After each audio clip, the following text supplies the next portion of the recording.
progress. ठीक है.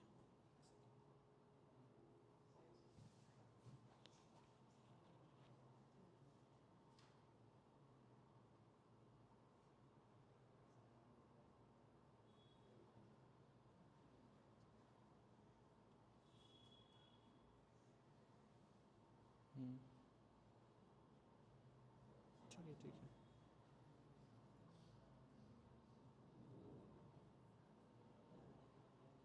ये क्या है?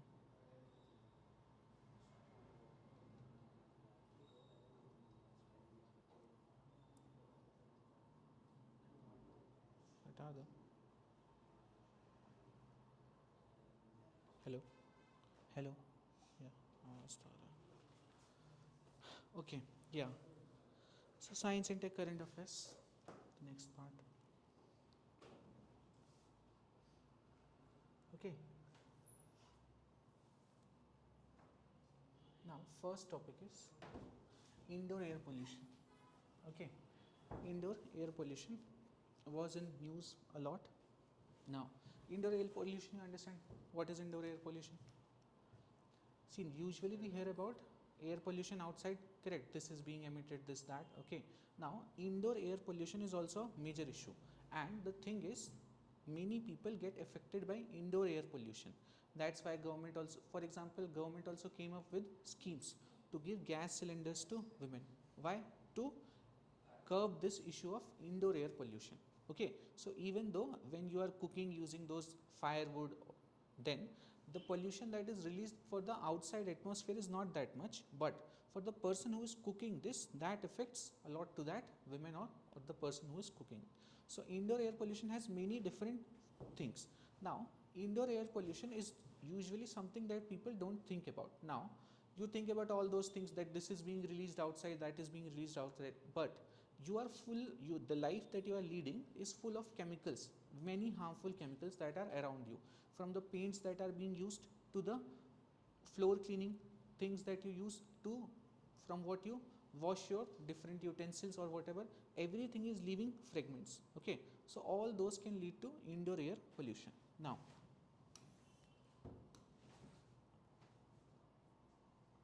see, so what has happened new?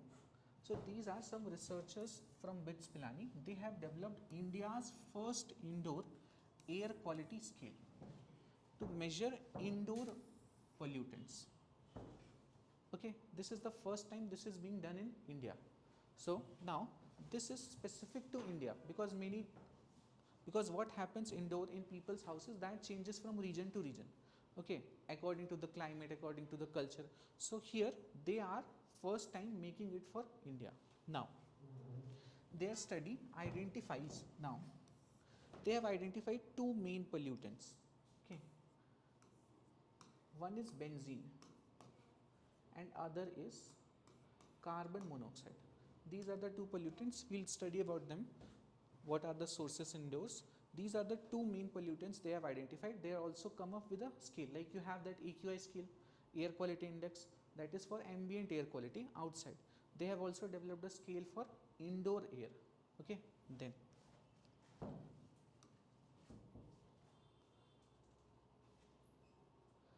yeah, why it is a major concern? So first thing is, it's largely unmonitored and unregulated.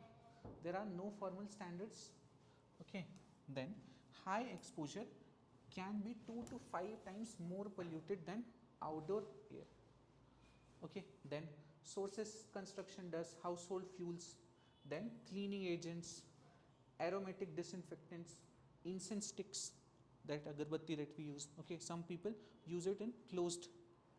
Then poor waste handling. Okay, if you might have seen people's room, some people, especially boys' room, you might have seen they have so much waste, they have almost, the inside environment is almost like a landfill. Okay, all those gases, everything is being released. Okay, so all those things are issues. Some people don't throw whatever waste they collect, for a week they keep their waste in their house, and after a week they will somehow then throw it outside. Okay, so for a week it is being rotten there, so it will release a lot of gases. So all these are different causes of indoor air pollution. Then This we'll see in detail, even the theory part of it, because I think it's a probable mains question. Indoor air pollution, anyway they don't get many questions from to make from environment, so they every year they have to give 2-3 questions, okay, sometimes 4 questions they want to give from environment. Now there are not enough things that can be given in mains, okay, because most of the thing that you learn in environment was from your all those national parks, this that whatever you learn, this animal special property, okay, these gases, that pollutant. Now all that cannot be asked in mains. So there are very few topics from environment that can be asked. This is one of the topic, indoor air pollution, because air pollution is always in use. A far off question can be a little far off. Indoor air pollution, never looked. So overlooked issue, this that can be given. Now what is this new IAQ scale and how is it different from normal AQI or air purifiers? So this is for comprehensive pollutants. This tracks PM 2.5, PM 10, CO, carbon monoxide, benzene, VOCs. VOCs are volatile organic compounds. Okay. Now the most purifiers, the purifiers that you have, no, air purifiers, they measure only 2 things, PM and humidity. These are what most purifiers look at. Have you seen any purifier telling you how much benzene pollution is there inside your house? No, they don't do all that thing. Now this another thing, that this is an India specific model. So it uses India's data based on different age groups, India's demographic, India's geography, India's housing patterns. Okay, then they have given some weighted, because they have to come up with a score. So eventually they will come to an IAQ score of 22 to 100, where 22 is severe pollution and 100 is healthy indoor air. So this is their scale. Like AQI you usually have from almost 0 to 500, or now Delhi have crossed that also, 700, 1000, whatever. Okay, so that is AQI scale. Here the scale is 22 to 100. 22 here is severe pollution, 100 is good. So it's an opposite scale. Okay, then. So now how do you come to this scale? Now if you might have learnt in environment that to come at that AQI figure, they use different percentages of CO2 emission, of different kinds of emission. Now here also they have different conditions to get to this number. So key factors are, first is exposure time. This is 26% almost. Exposure time is the most important thing. Of course, if some pollutant is being released, now how much is the window open, how potent is the pollutant, all that is fine. But exposure, if a person does not live in their homes, they live for 7-8 hours, works all day outside, then he'll be least affected, even though the ventilation conditions may be bad. So this is the most important factor. After that, of course, you have ventilation efficiency and enclosure size. These are the 3 main factors. Just general idea you need to have. Then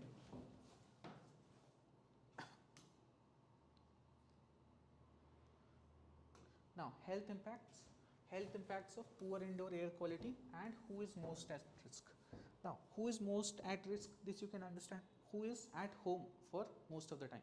So first is children and other is in most cases women. Okay, so because they are mostly indoors, they have higher chances of falling into it. Then so there are many different health impacts. For example, sick building syndrome. So some buildings, like you might have seen glass big buildings, okay, tech parks and all you might have seen. Now tech parks have become much better, but the old tech parks, if you see, they are very closed buildings, just glasses. Now there usually people start having headache, fatigue, irritation in eyes, throat, okay, due to poorly ventilated modern buildings. This you also might have felt if you have basement libraries. This library is basement based, or it's on the floor, it's on the ground, no? Yeah, that's fine. So in Delhi and all, they have basement libraries, they had, okay, so in the basement they had libraries. Now that had no ventilation, just some ACs.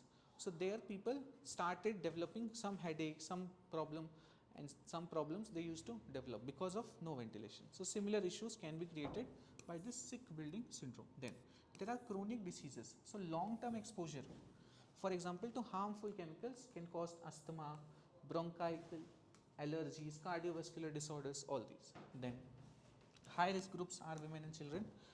Okay, then toxic emissions. So indoor combustion from fuels, incense and construction residues raises CO and benzene levels.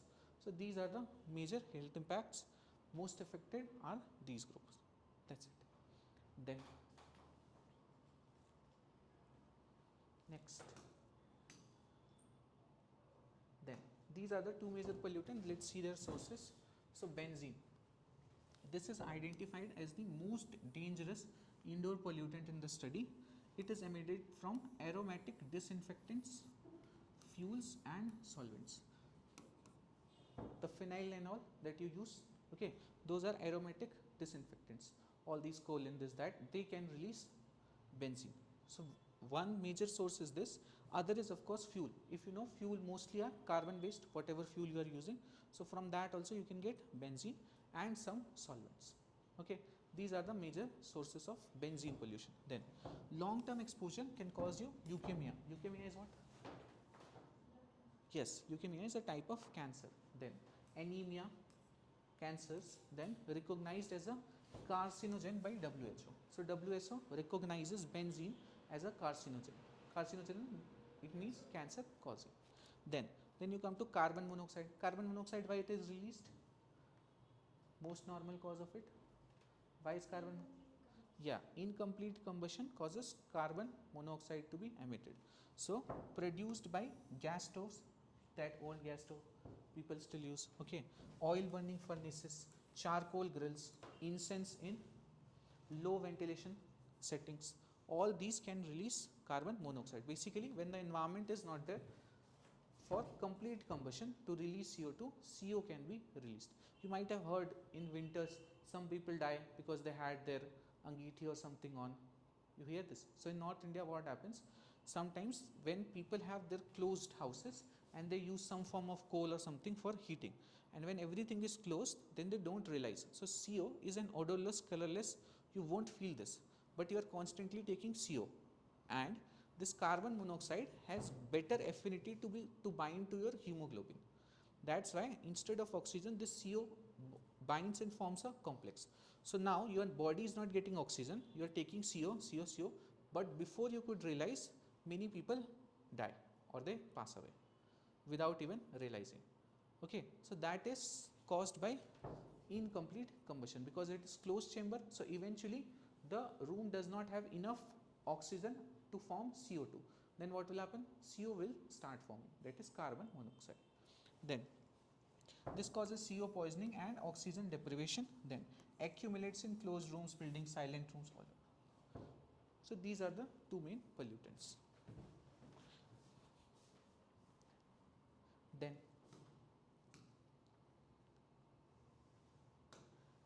some unexpected traps. So this is aromatic disinfectants, they release benzene and some volatile organic compounds. So that's why now they are coming up with different kinds of cleaners and disinfectants that are organic in nature or that are more herbal, natural, that way. Then incomplete combustion, then this organic waste decay indoors. So some people rotting waste inside their homes, that can release methane and other foul gases. Last is poor waste segregation. So mixed waste, they create mini landfill like conditions.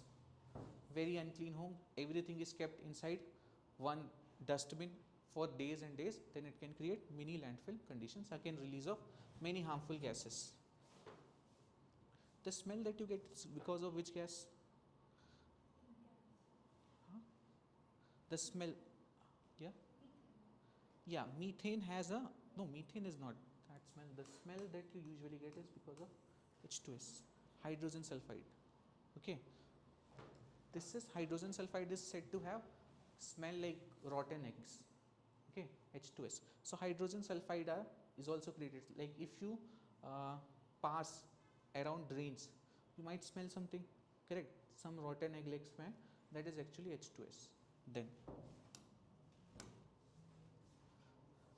what simple household measures you can take? Better ventilation, proper waste segregation, regulate burning, then natural freshness uses instead of using those artificial one, then some lifestyle changes. Very basic, whatever were the challenges, just reverses, those were pure measures.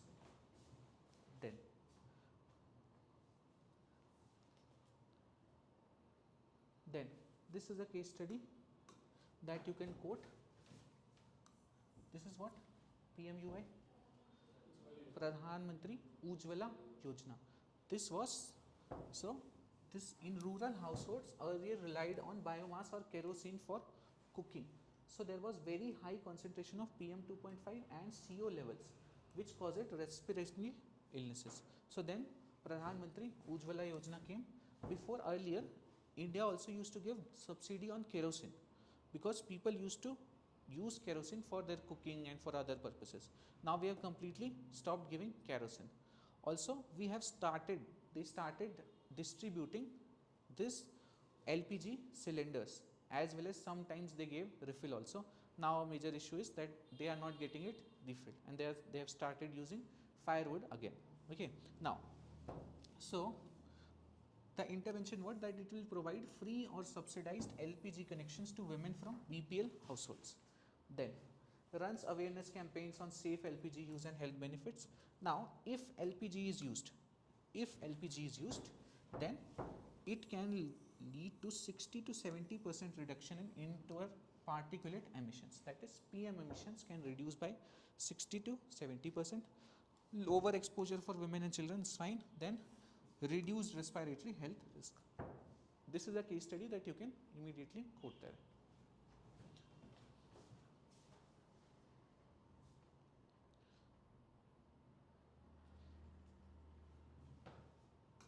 Then last thing, conclusion.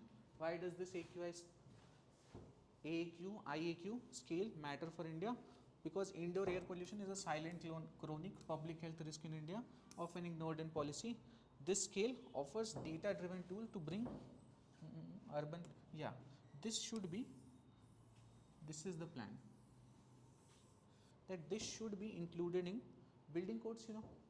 There are different building codes. So when you are constructing a building, now some buildings you might have seen, they are rated green buildings. Okay.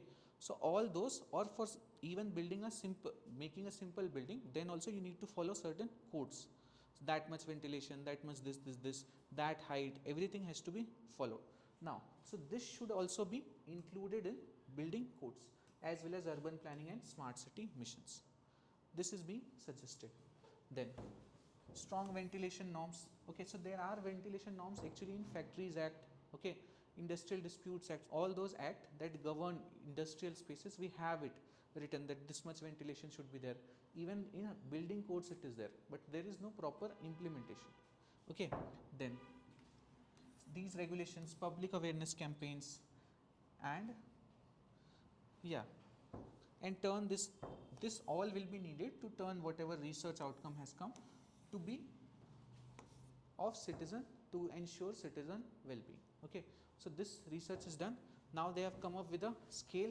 They have done all the things. Then this needs to be implemented at large scale to get the benefits. This can be used for your conclusion.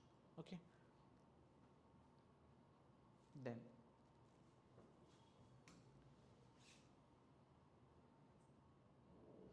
we come to next. This is sickle cell anemia, sickle cell disease. Now see, I'll explain you how this disease works first. So normally these are your red blood cells. Okay, these are your red blood cells. Now if you see, red blood cells look something round like this.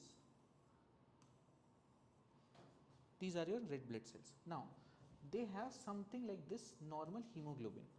Hemoglobin, you understand? Hemoglobin is a component of red blood cells. What's the main work of hemoglobin? Oxygen binds to it. So this is a normal hemoglobin.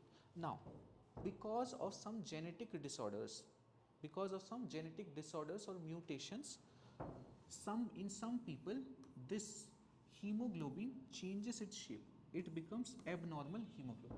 So hemoglobin has shape like this, like a dumbbell. Okay. Now it becomes like this. This becomes your hemoglobin. Now, because of this, what will happen?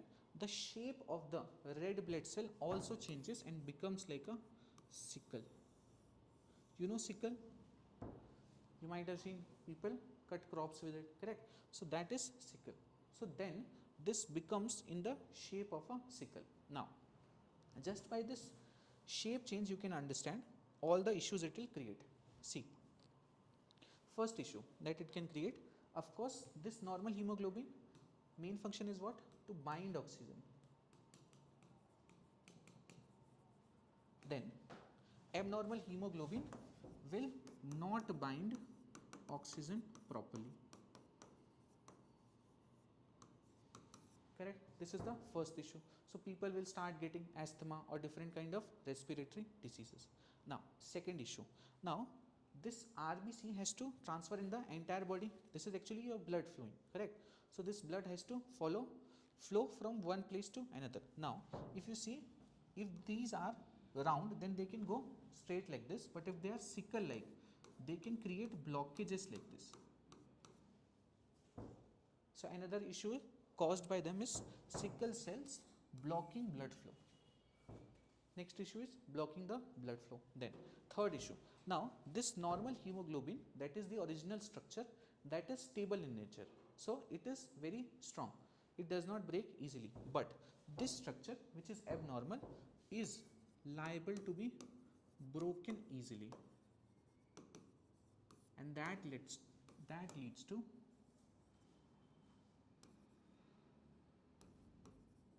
severe loss of RBCs or anemia. Okay, because many of these cells will break, so you will lose RBCs and you will have deficiency of RBCs. That is eventually anemia. Understood? So these are the main issues. Just by its shape you can remember.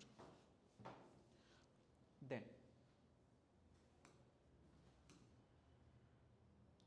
yeah, so what has recently happened?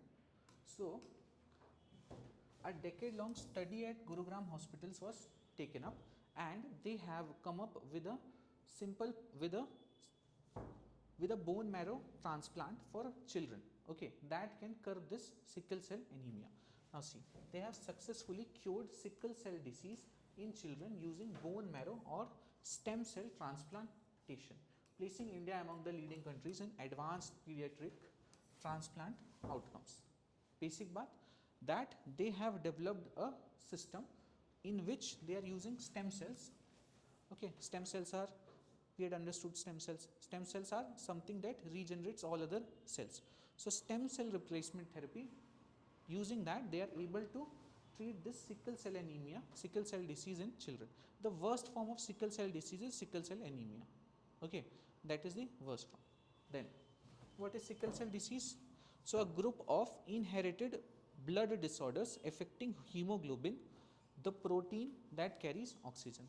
Understood? Then the most common and severe form is sickle cell anemia. Then SCD interferes with oxygen delivery to body tissues and can cause severe pain and life-threatening complications.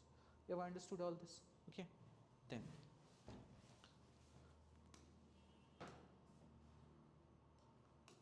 what really happens? So normal RBCs are disc-shaped, flexible and move easily through the blood vessels. In SCD, people have abnormal hemoglobin S, which distorts RBCs into a sickle. Then this will become rigid, sticky, will block blood flow and worsen oxygen supply. All those three issues, same thing repeated. Then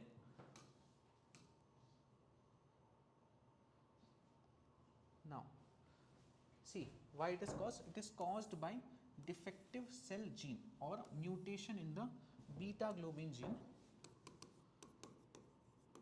in hemoglobin. Okay, so there is a genetic mutation in your hemoglobin which makes it abnormal. Because of that abnormal hemoglobin, the RBC shape also changes, it becomes sickle cell and all the problems that follow. Then this is an autosomal recessive inheritance. Okay, you will understand this. It means what? That this is recessive inheritance, so every time it won't be shown in the kid. Now see, I will tell you. So a person develops sickle cell disease only if they inherit two sickle cell genes, one from each parent. Now that is why, so basically sickle cell anemia is mostly found in some tribal people in India. Okay, so there are some tribal groups which face this sickle cell anemia disease a lot. Now, if this is a father, this is a mother. Okay, now if father and mother, let's say mother has sickle cell disease, okay, and the father does not have it. Now if they cross, then the children that will be born, they cannot have sickle cell disease. Why? Because it has to come from both the parent. Now the father does not have it, so this child cannot have it. Okay, so that is why it is said that instead of checking all these from which tribe they belong, which caste, this, that, if there is a population based problem in some communities of sickle cell disease, we should first test both their bloods, so that if one person has sickle cell anemia or sickle cell disease, she or he should not be married to another person having this. Okay, now because this can be both types, this can be asymptomatic or symptomatic. So if it is symptomatic, then it will be shown, because it will be shown in her body, she will be facing different issues. But sometimes it is asymptomatic, that is, if she only have half the gene like this, then she will be asymptomatic, so just by seeing you won't be able to find it. But if she has one part of sickle cell anemia, one part of it, one part, let's say from the mother she got it, from father she does not have, now she won't be facing all the issues of sickle cell. But if she marries another person who again has from one parent and not from the other parent, now he is also not facing any issue, so they are both fine. Now they may not even know that we have this problem, but when they cross, you know, there are 4 possibilities, correct? One possibility is this, that is, this person, this father has one side sickle cell affected, mother also has one side sickle cell affected, the children may have both sides sickle cell affected, and this child will show sickle cell anemia in its full form. The other that has one from father he has, from mother he does not, so he will be asymptomatic. And the last one, if he does not get from any of them, then of course he won't be facing sickle cell disease. That's why it needs to be tested before marrying 2 people from those particular communities at least. Then, yeah, if only one gene is inherited, sickle cell trait usually milder to no disease. Okay, so only one part if we are getting, there is no disease. Then, what are the key symptoms? So in early stage in children, they will feel extreme tiredness or fuzziness due to anemia, painfully swollen hands or feet because it is clotting in their blood. Okay, blockages are being created. Then they can have jaundice also. Then later stage, they will start having many pain crisis, worsening case of anemia, complete organ damage. Okay, if proper blood is not reaching, there is clotting around that organ, then they can have proper organ damage from spleen, liver, kidney, whatever. Then higher risk of serious infections. Okay, because this can also block passage of WBCs. So all their ability to fight the diseases, infections, that also becomes worsened. So all these are symptoms and issues that they face in early and later stage. Then main treatment options. So see, bone marrow stem cell transplant. Currently the only established cure for SCD is if a suitable donor is available. Okay, right now that's the only way, because your very basic red blood cell itself is affected. So doing some operation from outside, this, that won't help. Okay, so you must go through this only process. Then there are supportive treatments that can relieve symptoms and prolong life. So now you know that you have a severe case of sickle cell anemia. How can you prolong your life? So for that there are many things. There are certain medicines, there are gene therapies that are emerging and all these. So now, yeah, the UK. So UK has become the first country that had approved this gene therapy for sickle cell anemia. That's it. So this vaccination for vaccination Vaccination? What? in medicines, is there a vaccination? No. See, vaccination is for something that is pathogenic in nature. Otherwise, it becomes, It's written what vaccination? Where? medicines. Medicine. Yeah, pain. Okay, that vaccination. See, this vaccination is passive and active vaccination we had learnt now. So this is just to relieve symptoms. This won't cure or won't protect you from sickle cell anemia, but it can relieve you. So it is passive vaccination, you remember? Passive vaccination and active vaccination are two things. When a person is not able to fight something on its own, then you give passive vaccination. So basically in that, from the outside they are giving different kinds of antibodies or something like that to fight inside their body. That is passive vaccination. Then next, yeah, this is just a short topic. So this is nothing. Why astronauts? This was given in Hindu. Why astronauts wear pressurized suit? Why do they wear? Yeah. Any more reason? Why would they wear? ऐसा क्यों पहनते हैं? ये पहन के जाना चाहिए. हाँ? They feel good. Okay, that may be one reason. Then? Yes, radiation protection. Any more reason? Yes, all three are what? That's fine. So, see, space is vacuum, this, that. Now see. These are the three issues and how it is being solved. So, first issue is pressure or decompression. Now, normally when I am living or anybody is living, now I am being surrounded by all the air pressure from all sides. Because of that, my blood flow and everything is proper. Okay, my blood is flowing in straight direction because force is being applied from air all the sides. If that stops happening, now my blood won't know the exact place.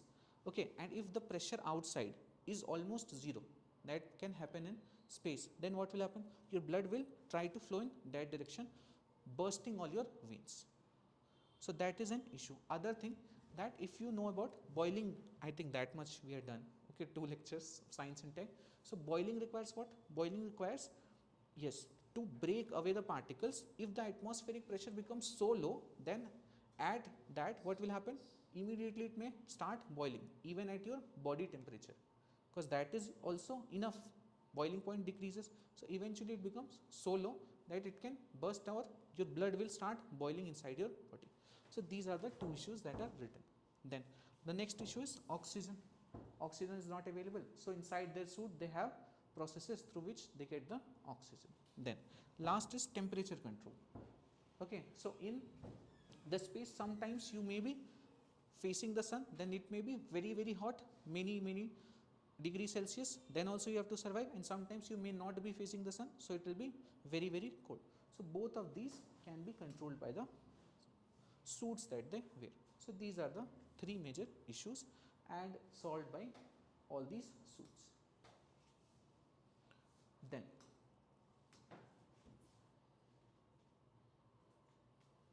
yes, acts like a mini life support. Then we come to next topic. This is next CAR 90, indigenous CAR T cell therapy.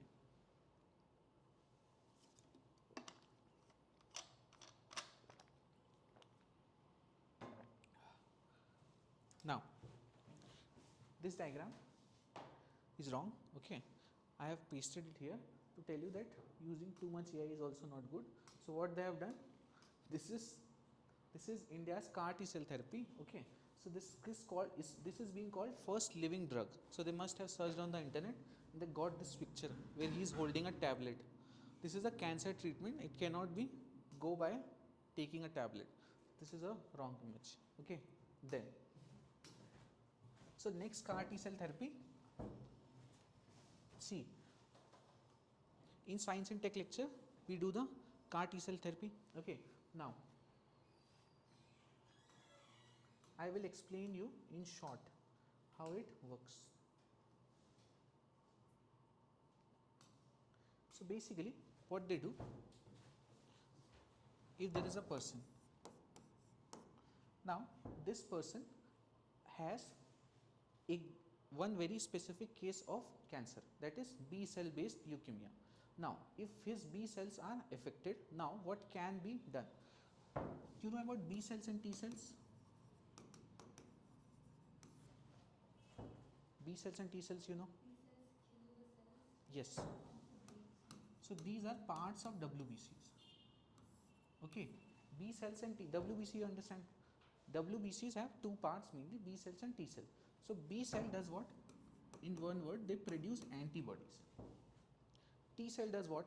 Now antibodies are to fight those cells or fight pathogens, but some cells may be affected in such a way that they cannot be repaired, cannot be saved.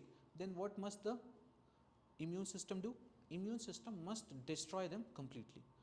Correct? That is irreparable, then they have to be destroyed. So that destruction or killing is done by T cells. Okay, so killing will be done by T cells and antibodies will be produced by B cells. Now if B cells get affected, what they do? They do a CAR T cell therapy. So now B cell itself gets affected. Now B cell has to make antibodies. Now if B cell itself get affected, then some part of it, some B cells have to be killed by these T cells. Now sometimes what happens, these B cells are not recognizable easily to the T cells. So how will it destroy? So now there is a system through which they do some system, we will understand the system, through which all the infected cells, they become clearly visible to T cells, or T cells attaches to them easily. That is the whole process. Once T cell is able to identify कि इसको खत्म करना है, that is the whole process. Once it is able to identify, it will latch onto it and it will destroy those cells. And those are cancerous cells, so eventually the person can get over cancer. Okay, this is CAR T cell therapy. Now this person has it, so what we will do, we will take T cells, his own T cells, out from his body. Then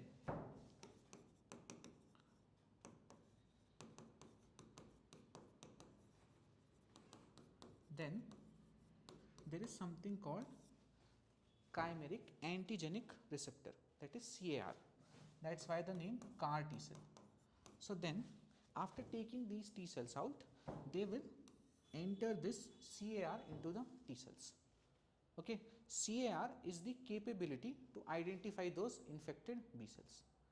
So once CAR enter these T cells, now they will grow these CAR T cells in labs. So they will make thousands and millions copies of it. So many copies of it this is made. Now this new CAR T cell that is made, that is able to identify the infected cells and it can kill it. Now what they will do? They will take this CAR T cell and will put it inside this person through their blood, and they will do this treatment again and again to replenish CAR T cell, or instead of the normal T cells, now he will start having a large quantity of CAR T cell also, that will be able to destroy the cancerous or infected cell. This is CAR T cell therapy. Okay. Now what India has done, the next CAR 19 that we have made, there are 2-3 advantages of it that we'll see. So okay, now let's see. So next CAR 19 is India's first indigenous CAR T cell therapy. This has been granted market authorization by CDSCO in 2023 for certain blood cancers. Okay. Now this is India's first CAR T cell therapy. This has been developed by ImmunoAct, that is incubated at IIT Bombay, and of course from support from DBT, BIRAC, all these are supporting it. So basically this is completely indigenous, completely indigenously built by India. This is next CAR 19. Same thing, CAR T cell therapy ही है, nothing different, but it is completely made by India. And what do you think, what will be the advantages if it is being made by India? Yeah, it becomes our intellectual property. Yes. Specific to diseases. Specific. Okay. Okay. For Whenever India does something, most important thing that we do, we usually do it at very low cost. Okay, this is being done at 1/10 cost of what is being done by others. Other are doing CAR T cell therapy at a very higher cost. They have different patents, this that. Then of course you can always quote. You will get the intellectual property. You will get the Atmanirbhar Bharat, this that. So all that can be quoted. Now, see this. Yeah. How does this work? This we understood. Key benefits we'll see. Yeah.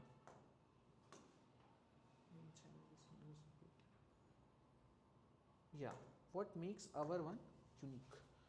See, this is India's first homegrown CAR T cell therapy. Then around 1/10 to the cost of typical imported CAR T cell therapy. Then it has also reported lower incidence of severe cytokine release syndrome. Basically, your immune system rejecting it. That has become very low for this particular case. So that they have shown. Also lower neurotoxicity in early trial data. So this is what makes it unique. First is made in India, second is low cost, third is much lighter side effects. Okay. Now let's see this. Yeah, key benefits of CAR T cell therapy. What are the key benefits from the earlier methods of treating cancer?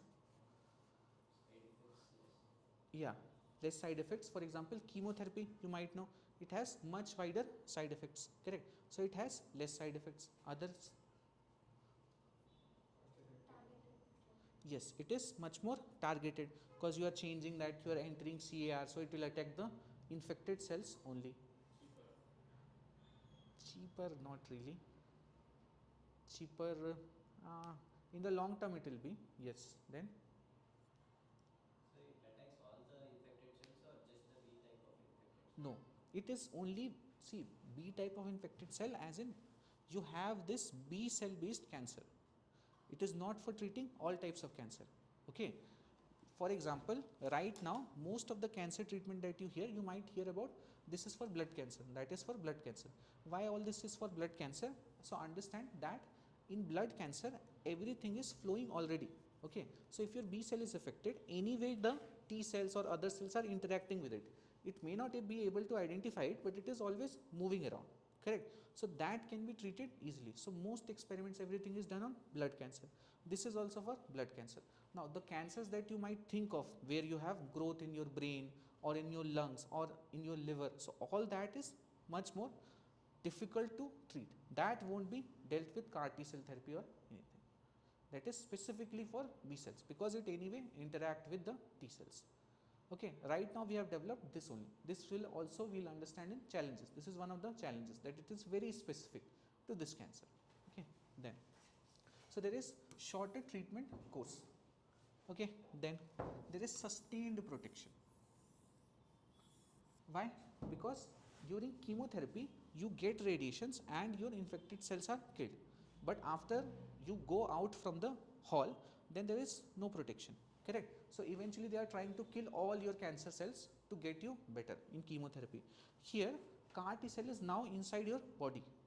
So now they can keep on, let's say sometime there is reoccurrence of cancer. So then also you have the CAR T cell. So it may be able to identify again and subdue it or kill it again. So this provides sustained protection. Then this is highly targeted, this you anyway said. Now this is also an option for difficult cases. Once everything fails, then you can at least try CAR T cell therapy. If it works, it's good. Okay, then yeah, what are the main challenges? See, this is cancer specific design. A CAR targeting one antigen or cancer type will not work for any other cancer. Very specific. Okay, then it may have serious side effects. For example, the risk of cytokine release syndrome and neurological toxicities due to strong immune activation. These names understanding is fine. Main thing is, now see what is happening. You are making your T cells very strong. Okay, to identify this, that, to kill that, everything you are making it very strong. Now sometimes, if you know, immune activation can be beyond cancer. So now that T cell has become very strong, or the immune activation is so strong, if it can also cause some different kind of issues that is not in our control. So that is always an issue whenever you are inciting your immune system, like we do in vaccination and all this. Always there is an issue that the person becomes too much, the immune system will start acting a lot. For example, if you know all this cough and cold that you get, okay, and you feel very like you are troubled by it. Okay, now why you are troubled by it? The actual reason, all the medicine that you take in cough and cold, now that is actually not to fight the adenovirus that is causing it. It is actually to subdue your immune response. So your immune system, you used to live in jungles, okay, and you had to survive. So for survival, now suddenly some pathogen is there, so your body starts reacting very weirdly कि ये क्या आ गया, I won't survive. So it starts making mucus that you call cough. It will start raising your temperature कि temperature बढ़ा देती हूँ मर जाएगा. Okay, so all that extreme reaction it starts doing because it knows कि अभी तो आप एक हफ्ता पड़े हुए हो ना अपने घर में ऐसे AC चला के थोड़ा 2 दिन 3 दिन, but you cannot be that in jungle. So your immune system is weighed in such a way कि in 2-3 days it's fight or flight, that I will give my 100% and kill whatever pathogen is this. In this process, if I lose one organ, if I lose something, then it also it's fine. So immune system works like this. Now we have developed modern medicine and everything. Immune system is acting so strongly still against all these small viruses or cough and cold and this that. That's why you take medicine. That medicine does not treat you faster. Actually, if you take medicine, it takes you longer to recover, but it makes your symptoms milder or your immune response milder. That's why it may go for a week or 4-5 days, but it will be much more soothing for you to survive. So immune system has a weird way of sometimes overreacting. Then last is infection risk. So deep immune manipulation increases vulnerability to infections and needs specialized monitoring. Okay, then next, last is this vanadium redox reaction. So these are flow batteries. Okay, flow batteries, they are a lot in news. They are being touted to be the future for grid based energy storage. Okay, now you know a thing about renewable energy, correct? Renewable energy, whenever you study, the major issue with renewable energy is about only one thing, that is storage. Okay, storage is the single biggest challenge that we face with respect to renewable energy, because when we need energy, then renewable energy is not available. For example, solar energy is not available during the night and during winter season when you need it more. So renewable energy storage is a big problem. Now the battery, the most famous battery that you know of right now is lithium ion.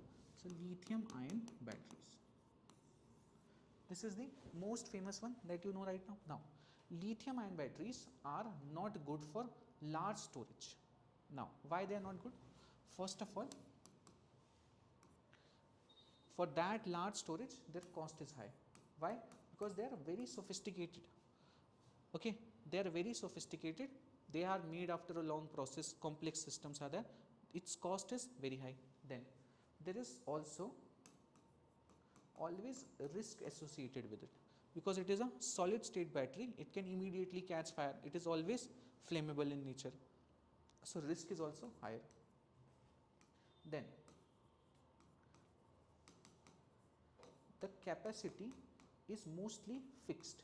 Now if I have to increase capacity of lithium ion batteries, for example the battery that I have inside my phone, how can I increase this battery life? Is there any way that you know of, something that I can do? I will have to take one more battery, that's the only way. Can I take this battery and increase its battery power? No, that is not possible. Why? Because it is very compressed and solid form battery. Then so these are the major challenges that it has. Then vanadium based redox flow batteries are addressing all these challenges. See how. So what happens? This is based on a redox reaction or vanadium. See, vanadium is an element that has many different forms. So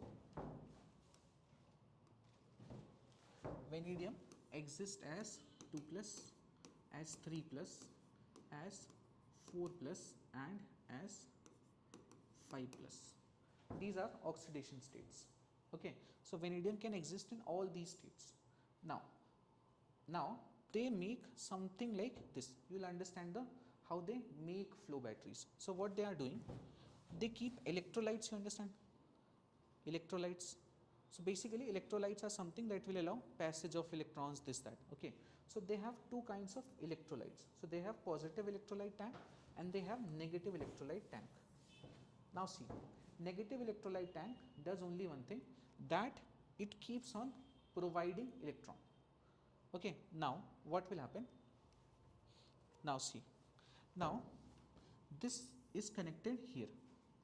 Now understand their stability. So this vanadium 3 plus is more stable than vanadium 2 plus, and vanadium 4 plus is more stable than vanadium 5 plus. So whenever you leave this system, the electrons will try to, from V2 plus, they will try to make V3 plus. That is their property, because this is much more stable. Electrons always travels towards stability. They want stability. So now you supply V2 plus here. Okay, then what will happen? It will lose one electron. It will lose one electron and it will form V3 plus. This electron is then taken over a wire like this. Now electron will start flowing here in this circuit. Now see here, eventually it will pass, it can pass through any object that will get lighted up. Now this electron will keep on going, eventually coming at this electrode. Now here what is happening? Now here, as you understand, 4 plus is more stable than 5 plus. So it will want to do what? It will want to accept an electron. Why? Because when 5 plus will accept an electron, it will become 4 plus. Here it wanted to lose an electron.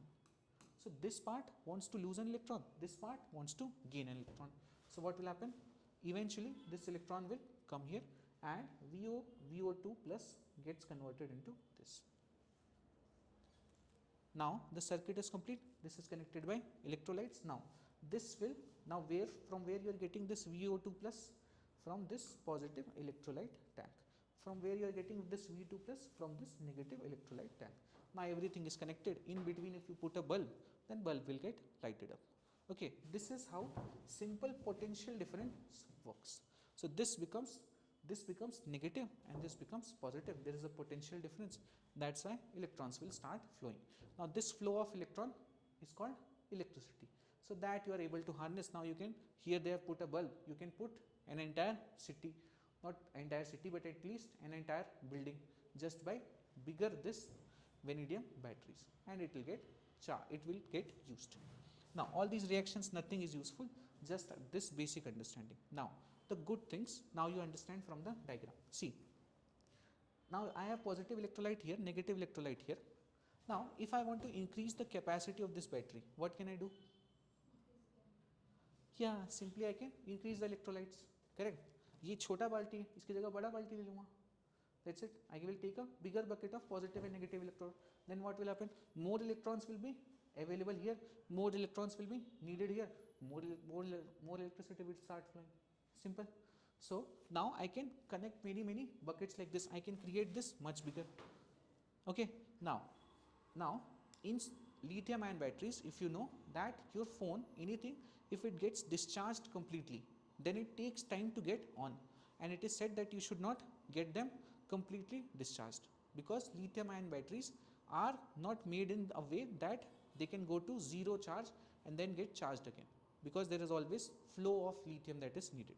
But here it's just electrolytes, so ये खत्म होने लग गया, so I can use it till the end, and after that I can refill it. So this is very good for storage. Then third point, now lithium ion batteries, why they used to catch fire?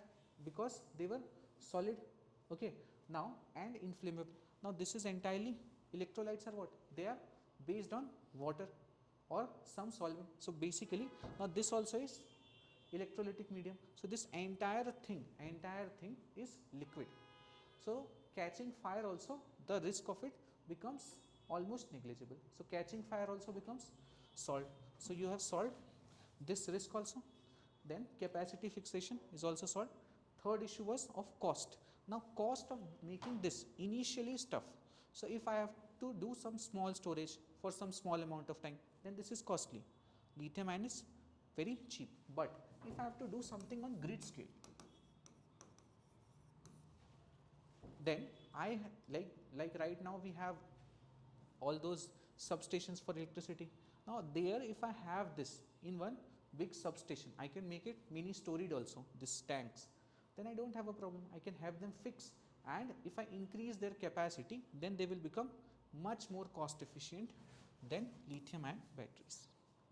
We are only comparing with lithium ion because lithium ion is the best kind of battery that we have right now. Okay, all those varieties keep on coming, but it is the most advanced one that we have.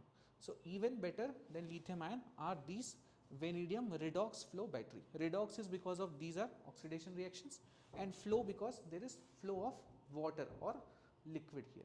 Okay, so that's why they are called vanadium redox flow batteries. One thing that might be that you might know, that there is a separator in between. Now earlier what they were doing, when they were using positive electrolyte and negative electrolyte, they were taking different compounds. So one issue was that if this separator breaks even slightly, then they will start reacting and this entire system will be destroyed. That's why they took both sides vanadium. Now even if they mix, eventually it's all vanadium. So it does not matter, it can be again separated without causing any troublesome reaction. So that's why they have taken vanadium on both sides. That's it. Then yeah, so why it is in use? So the Ministry of Power, Housing and Urban Affairs inaugurated India's largest and first megawatt hour scale vanadium redox flow battery that has a capacity of 3 MWh. Then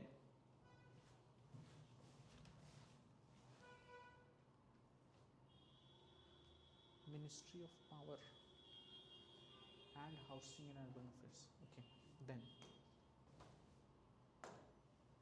3 megawatt hour capacity. Then this you already understood. What is vanadium redox flow battery? How does it work? Then what are the key advantages? See, key advantages: scalable and long duration. Then they have higher safety, uses non-flammable water based. Then they have long life and recyclability. Yeah, this is also one good thing, that they are easily recyclable instead of that lithium ion batteries which is completely based on solid. And one more advantage is there: lithium ion batteries requires mining of critical minerals or metals. And if you know, there is an entire international dynamics that is going on for getting lithium. So that is a major issue with lithium ion batteries. Okay, now that also you don't face here. Then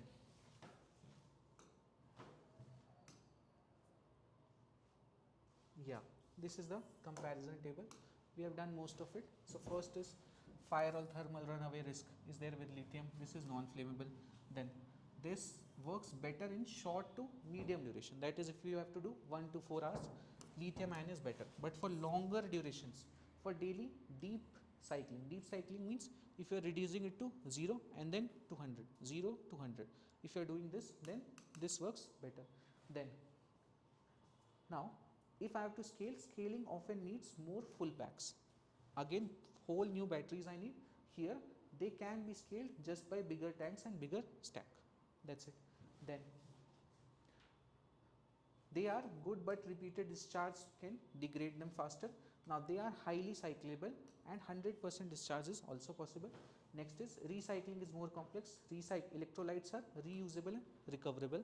Then last is now upfront cost has reduced for lithium ion, but in the long term this will have lower cost. Okay, if you have a very large storage, in the long term vanadium redox flow batteries will have lower cost at grid level. Now of course this cannot replace lithium ion completely. Why? phone में ये थोड़ी सी बाल्टी वाल्टी थोड़ी लगेगा. Phone will always be lithium ion. Lithium ion is very advanced, but for this specific use this works better. Then yeah, let's do questions.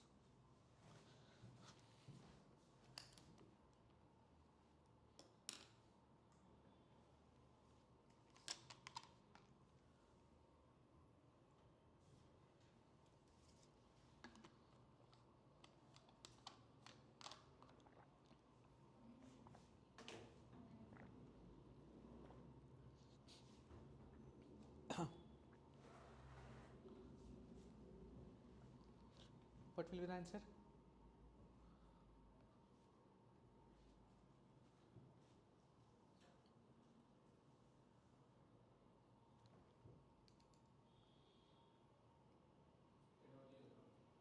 Which one is wrong?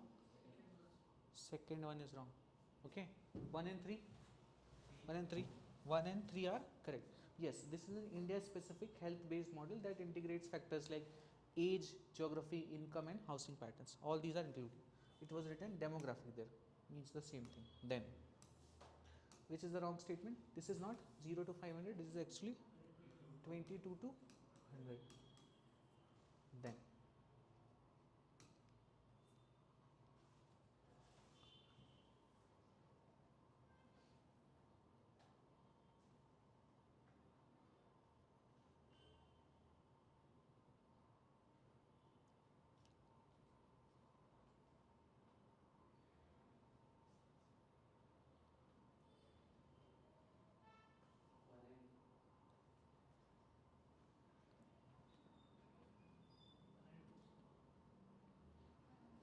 okay, so first is of course right, this is only, then second is also right, you understood this. Then SCD is X-linked disorder, hence it is predominantly affect males. No, nothing like this, nothing like this we learnt. Actually if you see also, this has nothing to do with the chromosome, correct? All those things that were sex linked diseases, if you remember in science and tech lessons we did, then it was about chromosomes कि X chromosome affect हो गया, Y chromosome affect हो गया. If Y chromosome is affected, only males will get affected. Similarly, if there is something with respect to this, then when there is chromosomal issue, then it is usually about male or females. This is not sex linked, this is about RBCs. So answer becomes A. Then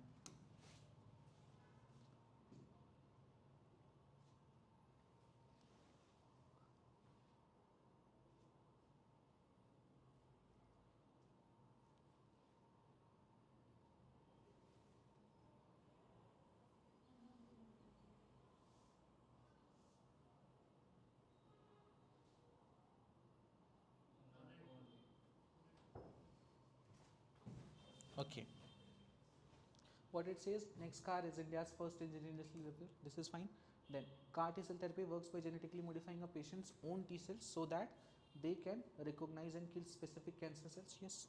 Then CAR T cell therapy is primarily designed for solid organ cancer. Okay, not even this, even if in exam you see all these, mostly it will be for the blood cancer or leukemia. Okay, and then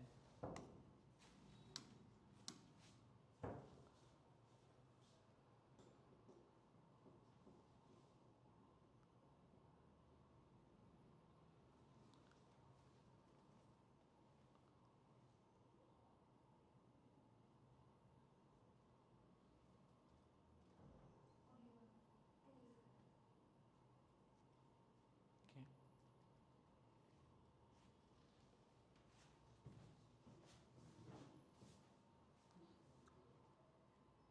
which one is wrong? 2 is correct. Okay, first is correct, first is wrong. For short duration lithium ion works better than this is also wrong. Do not offer, it does offer a lot of advantage. So this is wrong, answer becomes only 1. Okay, then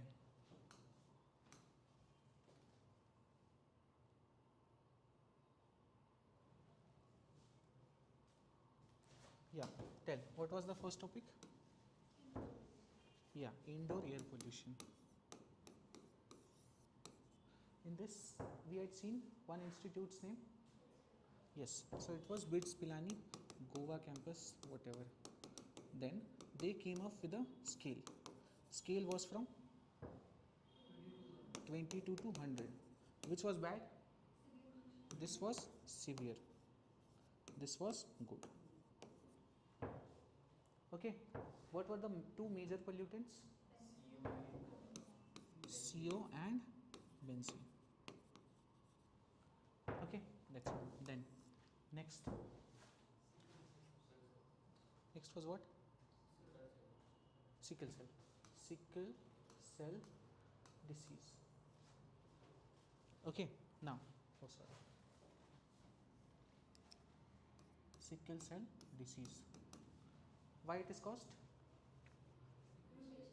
Genetic mutation where?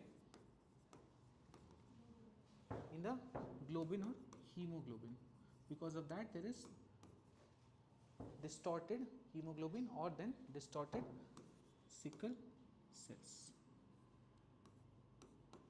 Then it will cause many issues. What were the three issues that you understood? Yes, so it can cause blockages, then yes, so O2 binding is affected, then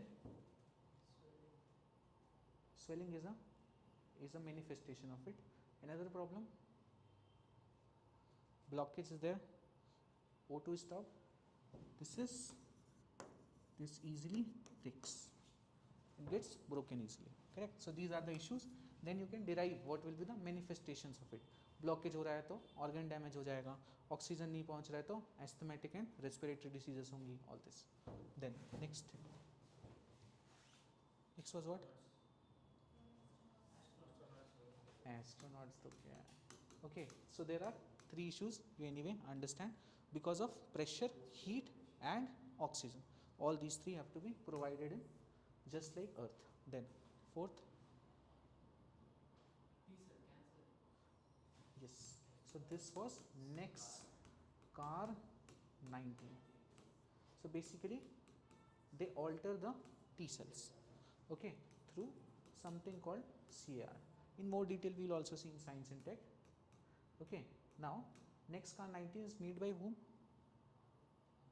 Who made this? Yes, so Immuno Act under IIT Bombay, they have developed this, and with help from DBT, BIRAC and all that. Then last topic was yes, vanadium flow batteries. So this, what are the advantages over lithium for storage? That only you tell. The mechanism you understand, positive electrolytes, negative electrolytes, both are made up of vanadium. Okay, then what are the advantages over lithium for grid storage? What are the advantages? No millionaire scarcity. Minerals, okay, so mining issue is solved. Then cost is over a long time it becomes lower. Then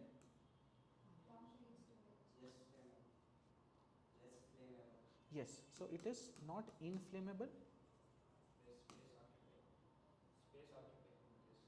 less space occupied, it occupies much more space, it can do deep cycling. Yes, capacity increase is very easy. Yes, easy, capacity, storage, all these. Okay, that's it for this class. Thank you.